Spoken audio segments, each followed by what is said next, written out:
Mi relación con la música contemporánea es bastante grande, ya que al ser saxofonista, pues gran parte de nuestro repertorio pertenece a la música contemporánea. Y también me gusta diferenciar entre música contemporánea y lenguaje contemporáneo, porque hay también muchas obras actuales, de compositores actuales, que tienen un lenguaje que no es contemporáneo. Entonces, música contemporánea, siendo saxofonista, sí, muchísimo. Y considero también que debe formar parte de la formación del intérprete, de un músico intérprete, porque, porque teniendo en cuenta la época en la que vivimos, con todos los cambios que, que hay y que ha habido durante el siglo XX, considero importante que se deben conocer ciertas vanguardias, ciertos estilos y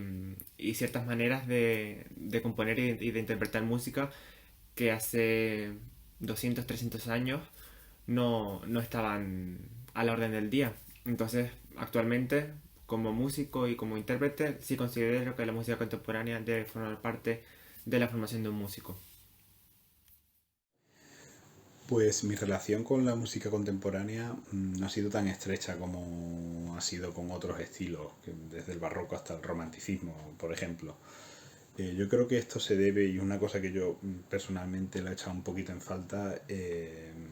a que en los centros educativos, conservatorios, sobre todo, no se ha hecho especial hincapié en investigar en este nuevo tipo de música. Obviamente no digo que no se estudie, hay asignaturas especializadas, pero creo que no tienen el suficiente tiempo lectivo dentro del plan educativo, y yo creo que es una cosa que es muy interesante tanto para intérpretes, compositores, directores, investigar en este tipo de música.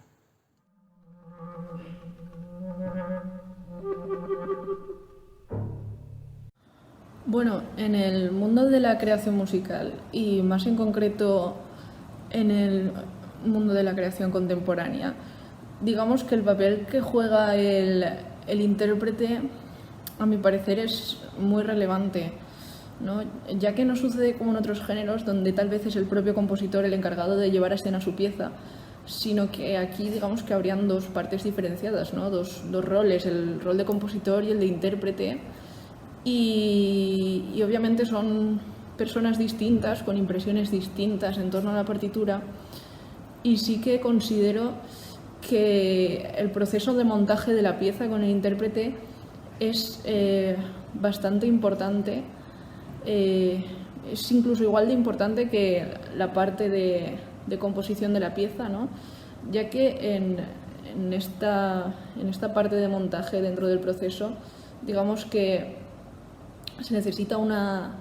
comunicación directa entre compositor e intérprete, o al menos yo considero que es lo idóneo, ya que es lo que he dicho, ¿no? Compositor e intérprete no son la misma persona, entonces digamos que se necesita de ese debate de ideas y se necesita de esa comunicación para que se pueda ofrecer al público, digamos, un resultado sonoro de la manera más fidedigna a aquello que el compositor imagina, ¿no? Y bueno, incluso en esta parte de montaje es interesante muchas veces encontrar ese debate de ideas, ese debate de propuestas entre el compositor y el intérprete, ya que al fin y al cabo el intérprete conoce sus posibilidades, conoce su instrumento de una manera mucho más personal que el compositor, y bueno, siempre es interesante ese debate a la hora de montar una pieza, de qué ofrecer en la interpretación y en el resultado sonoro final de una pieza, de una obra.